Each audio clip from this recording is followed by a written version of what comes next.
नमस्कार दोस्तों, राज वैदिक एस्ट्रो में आपका स्वागत है। आज मैं आपसे एक ऐसा क्वेश्चन पूछने जा रहा हूं जो शायद हर एस्ट्रोलॉजी समझने वाले जानने वाले के मन में कभी ना कभी आया होगा। अगर एस्ट्रोलॉजी इतनी पावरफुल है तो क्या यह बुरे ग्रहों के बुरे इफेक्ट को होने से रोक सकती है? क्या कुंडली देखकर एक्सीडेंट रुक सकता है?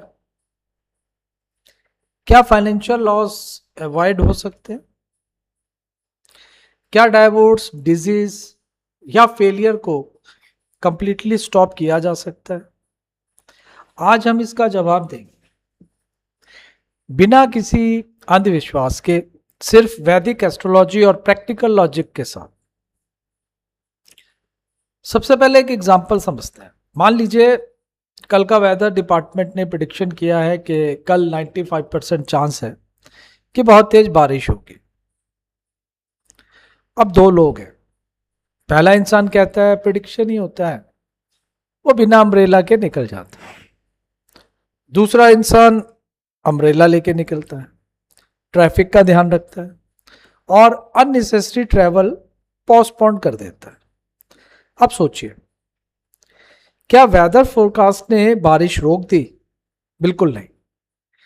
लेकिन उस फोरकास्ट ने दूसरे इंसान को रेडी जरूर कर दिया और इसी वजह से उसने प्रॉब्लम को काफी हद तक अवॉइड कर लिया।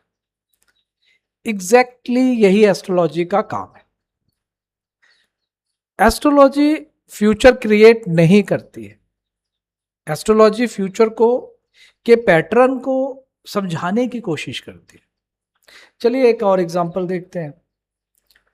डॉक्टर आपकी फुल बॉडी का चेकअप करता है, रिपोर्ट्स देख के आपको कहता है कि कोलेस्ट्रॉल बहुत बढ़ गया है, हार्ट डिजीज का रिस्क है। अब क्या डॉक्टर ने आपको डिजीज दी? नहीं, डॉक्टर ने सिर्फ वार्निंग दी। अब चॉइस आपके हाथ में है।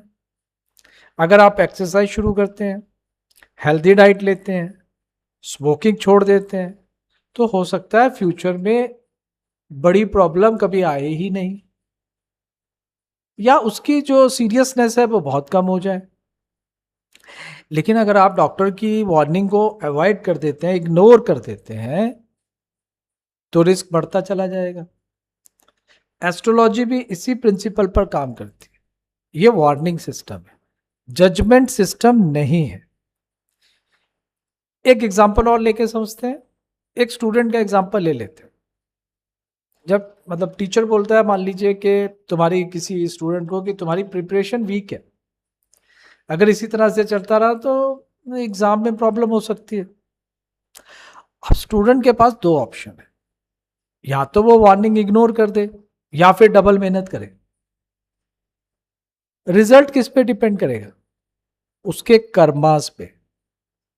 इसलिए वैदिक एस्ट्रोलॉजी में हमेशा कर्मा को सबसे बड़ी इंपॉर्टेंस दी गई है, सबसे बड़ा माना गया है। अब दोस्तों एक रियल लाइफ एस्ट्रोलॉजी का एग्जांपल ले ले। मान लीजिए किसी भी व्यक्ति की महादशा और गोचर ऐसा चल रहा है कि एक्सीडेंट के योग स्ट्रांग बन रहे हैं। मतलब किसी भी व्यक्ति की महादशा, अंतरदशा ऐसा कुछ है और ट्रांजिट भी फेवर नहीं कर रहा है और लग रहा है कि यार ये योग एक्सीडेंट के योग हैं। अब इसका मतलब ये नहीं है कि एक्सीडेंट होना ही है, योग है यार। ये समय एक्स्ट्रा केयरफुल रहने का है।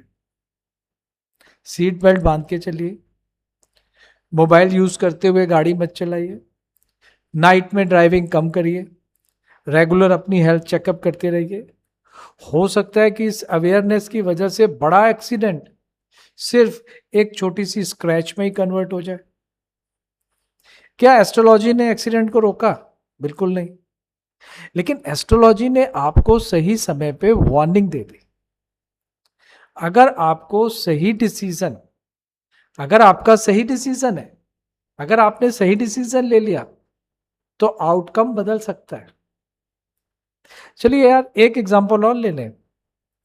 मान लीजिए कि कोई एक पीरियड है आपका, इस तरह से दिखा रहा है कि आपको फाइनेंशियल चैलेंजेस हो सकते हैं, ऐसा योग बन रहा है, तो क्या इसका मतलब ये है कि आप डेफिनेटली बैंक करप्ट हो जाएंगे? नहीं यार, लेकिन शायद ये समय रिस्की इन्वेस्टमेंट अवॉइड करने का है, अननेसेसरी लोन ना लें उसका है, इमरजेंसी फंड बनाने का है, एक्सपेंसिव्स कंट्रोल करने का है। एक छोटा सा डिसीजन लाखों रुपए के लॉस को बचा सकता है। तो फिर रेमेडीज का क्या रोल है? देखिए, बहुत इंपॉर्टेंट रोल है और बहुत इंपॉर्टेंट क्वेश्चन है। वैदिक एस्ट्रोलॉजी में मंत्रा, दान, पूजा और स्पिरिचुअल रेमेडीज की बहुत इंपॉर्टेंट है, वर्णन है। लेकिन क्लासिकल ज्योतिष कहीं भी ये गारंटी नहीं देती है कि रेमेडीज हर इवेंट को मैजिकली कैंसिल कर देगी, नहीं, ये कभी नहीं होगा। रेमेडीज का असली जो एक्चुअली पर्पस है वो क्या होता है कि आपके मन को शांत करना, आपको पॉजिटिव थिंकिंग देना, आपका डिसिप्लिन बना के रखना, बाकी और आपको ना स्पिरिचुअल स्ट्रेंथ देना जो आपको मजबूत करे, और सबसे इंपॉर्टेंट सही कर्मा करने की प्रेरणा देती है ये रेमेडीज। आपके कर्मास को प्योर अच्छे कर्मास में कन्वर्ट करती है। वो आपको ये बताती है कि आपके कर्मास प्योर होने चाहिए। और एक बात हमेशा याद रखो बॉस, अगर एस्ट्रोलॉजी सब कुछ 100% बदल सकती तो दुनिया का हर एस्ट्रोलॉजर कभी प्रॉब्लम फेस ही नहीं करता। रियलिटी यही है कि एस्ट्रोलॉजर भी ह्यूमन बीइंग है, उनकी लाइफ में भी चैलेंजेस आते हैं। डिफरेंस सिर्फ इतना होता है कि उन्हें पहले से पता होता है कि यार मेरा ये आने वाला टाइम थोड़ा चैलेंजिंग है, मुझे इस टाइम में थोड़ा ये प्रिकॉशन रखनी है, इस टाइम में मेरे पास अपॉर्चुनिटीज आएंगी तो मुझे उसको छोड़ना नहीं है, ले लेना है और मैं उसके ऊपर काम करूं। तो कंक्लूजन क्या निकाल सकते हैं बॉस? हम ये कह सकते हैं कि एस्ट्रोलॉजी का पर्पस फ्यूचर से डराना नहीं है। एस्ट्रोलॉजी का पर्पस है आपको अवेयरनेस देना, आपकी प्रिपरेशन करना, आपकी बेटर डिसीजन मेकिंग करनी, बेटर डिसीजन आप ले सके, उस तरह का आपका दिमाग करना। याद रखिए, प्रेडिक्शन से ज़्यादा पावरफुल होता है प्रिपरेशन, और प्रिपरेशन से ज़्यादा पावरफुल होते हैं हमारे कर्मास। और सबसे इंपॉर्टेंट चीज़ बॉस कर्मा है।